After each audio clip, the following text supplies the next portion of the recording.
Chill out. Calm down. Relax. Except that you can't. You may have anxiety. Did you know that 1 in 13 people suffer from some or the other form of anxiety? That is right. Are you constantly scared, worried, and overwhelmed most of the time? Well, then this is a video that you must watch. I've helped hundreds of people overcome their anxiety as a life coach and a neuropsychiatrist. So join me in this journey in understanding anxiety better.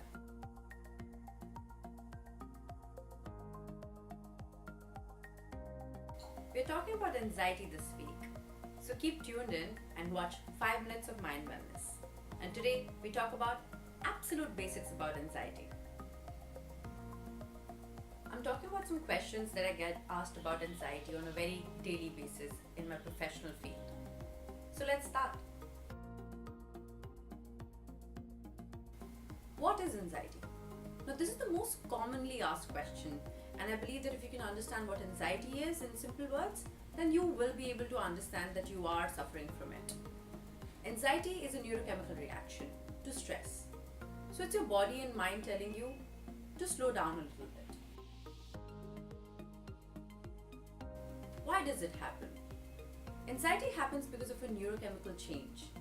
The chemical involved is mainly adrenaline. Now, you must have all heard about adrenaline rush or adrenaline junkie, right? So adrenaline is a good chemical, but then too much of it makes you fight, flight, or freeze. So when you're under stress or duress, you constantly worry, should I fight the situation? Should I be frightened? Or you just get frozen and want to run away from that situation. So that's adrenaline for you. Who can anxiety happen to? A lot of people are in constant denial. They say, how can anxiety happen to me? I'm so well educated. Well, I have some bad news. Anxiety can happen to anybody. It's like common cold. It doesn't decide who you are based on your race, your gender, how much you earn, how educated you are.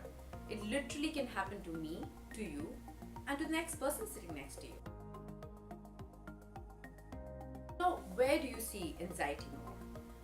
Anxiety happens when there is stress. Stress has a relative definition, right?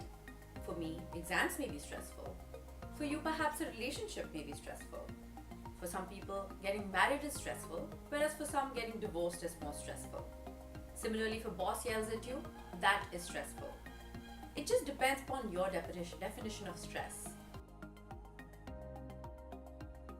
What are the most common symptoms to look for in anxiety? Now, anxiety can be of many different kinds, but if I have to give absolute basic 4 or 5 symptoms that you can look for are, first and foremost is overwhelmed, overconcerned, constant worry. It could be about your own health, it could be about the health of somebody else, it could be a repetitive theme in your mind. It's just constant worry and your mind is working on and on and on like a train which doesn't stop at any station. Next, palpitations, indigestion, and a lot of sweating and chills. A lot of people fear that they're having a heart attack. A lot of people fear that they have a heart condition. And that's one of the most common types of anxiety. That is panic. A person with anxiety can have sleep issues very often.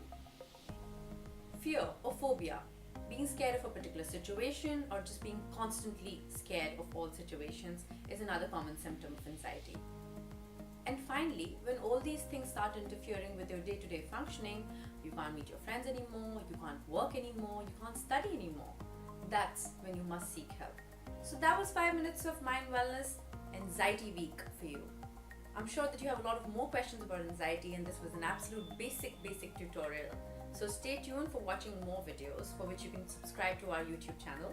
You can also check out our website if you're looking for help. And finally, leave us a thumbs up on any of our pages. Thank you.